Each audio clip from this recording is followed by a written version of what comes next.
Hi, this is Gary with deermanage.com. In this video, I'm going to show you how to view the analysis of your camera counts or sightings, depending on which one you do, and your deer harvest by year. Please note that the information on this report is just test data to give a demonstration. When you click on Sightings and Harvest by year, you can specify the season to start with. You don't need to use this until you have over 15 years of history. Next, you have the option to include the statistics through a specific month and day. If I have entered my records for the current season through November 15th, then I can specify November 15th, and then all seasons will reflect the totals through November 15th. This way I'm looking at each season through the same point in time. You can then indicate if you want to show report or the bar charts. Let's do the report first. Click on Get Statistics, so I'm going to be doing everything. This report will show up to 15 years of history, which allows you to follow your camera counts or your sightings, your fawn recruitment rate, Dota buck ratio, individual bucks counted, the number of does and bucks harvested, as well as a breakdown by age. In this example, I've actually done actual sightings and observation counts through 2013, so you can see how the observation counts work. And then in 2014-2015, I keyed camera survey counts so you can see how they will look on this report. Most properties will do a camera survey since it is difficult to get all of your hunters to record their sightings. Plus, the camera survey will be more accurate in estimating the fawn recruitment rate and Dota buck ratio. Doing sightings as the season progresses can skew your Dota buck ratio and fawn recruitment rate since deer are being shot throughout the season. Let me now review the various items on the report. The number of hunts simply reflects how many sightings records you have entered. If you only enter one record that is for a 2-week camera survey, then it will show 1. This line is not important.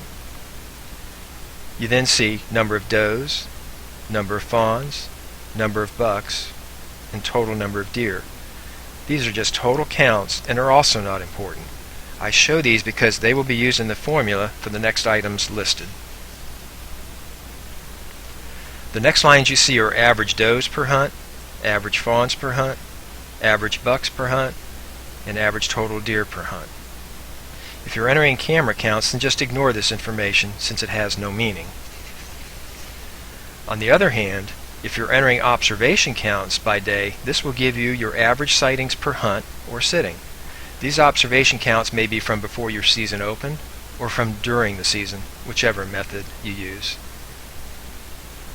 The next line is fawn recruitment rate. This is the percentage of fawns to does. This is extremely important information. Look at 2014 and 2015, and you will see the recruitment rate calculated from our camera counts that we entered. Being able to follow this season by season will allow us to know with certainty if our recruitment rate is going up, going down, or staying about the same. There's a lot of properties right now wishing they had been doing this the last 10 years because they are insisting their fawn recruitment has taken a nosedive, but they have no way of quantifying it. For those properties that feel everything is fine for them, they should start keeping records now, so if something unexpected happens in their area, they will have the records to prove it. This rate has a direct effect on how many deer you should be harvesting. Please read my articles on fawn recruitment where I cover this in more detail. The next line is Dota buck ratio. This is the percentage of does to bucks. This is also important information since the Dota buck ratio can affect your buck hunting and it can affect the stabilization of your deer population. Look at 2014 and 2015. You'll see the Dota buck ratio that was calculated from our camera counts that we entered.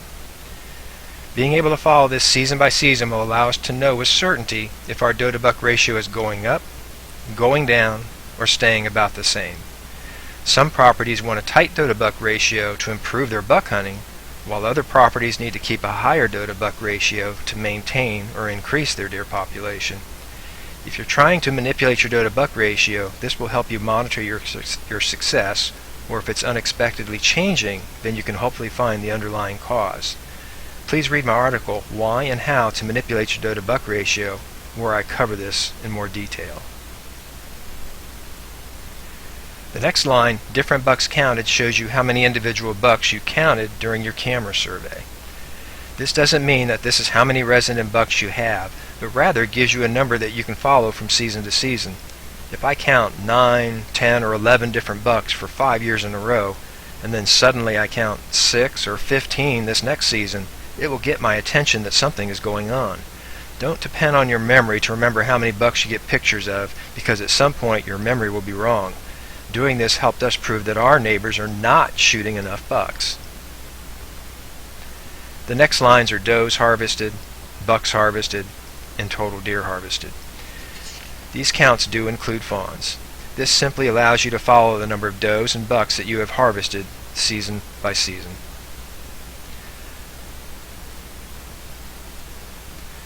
The next section allows you to see the age breakdown of the does that you have harvested and the bucks that you have harvested. In a well-managed property, you hope to see some older deer being harvested, especially bucks. As you see in this example, 2014, there were some older deer that were harvested.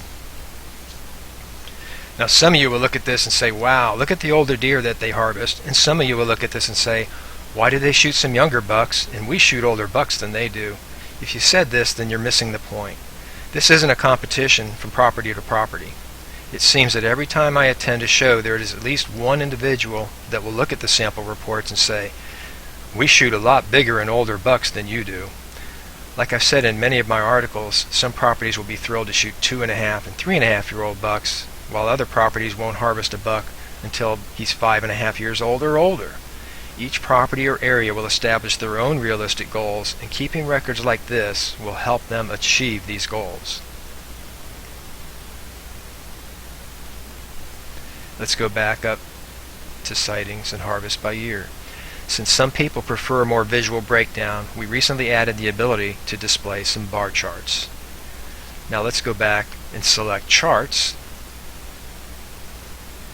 instead of Report. Click on Get Statistics. There are 3 breakdowns, each showing the last 10 years. The first chart is showing fawn recruitment rate. The fawn recruitment rate is very important, so this will give you a visual bar chart to follow your recruitment rate. The next bar chart shows deer harvested, fawns, does, and bucks.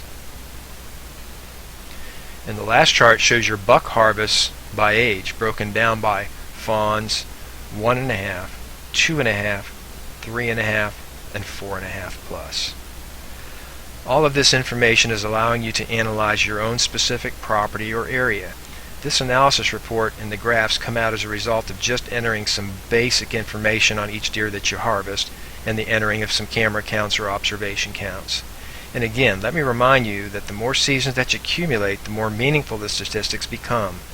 Being able to compare your fawn recruitment rate and doe to buck ratio from season to season will allow you to see with certainty if the dynamics of your deer population is changing. Seeing the age structure of the deer that you are harvesting will let you know if you have been successful in having some older bucks on your property. Start keeping some basic information and see how your statistical breakdowns work out. Just having all of this information at your fingertips is invaluable. Being able to bring it up anywhere you have an internet connection, including the woods, provides a tool that many of us hunters and deer managers need.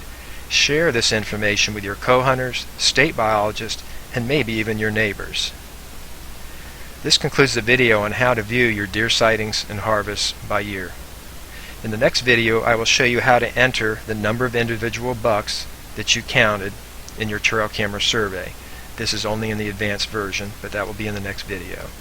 If you have any questions or comments, please contact us at info@deermanage.com. Thank you.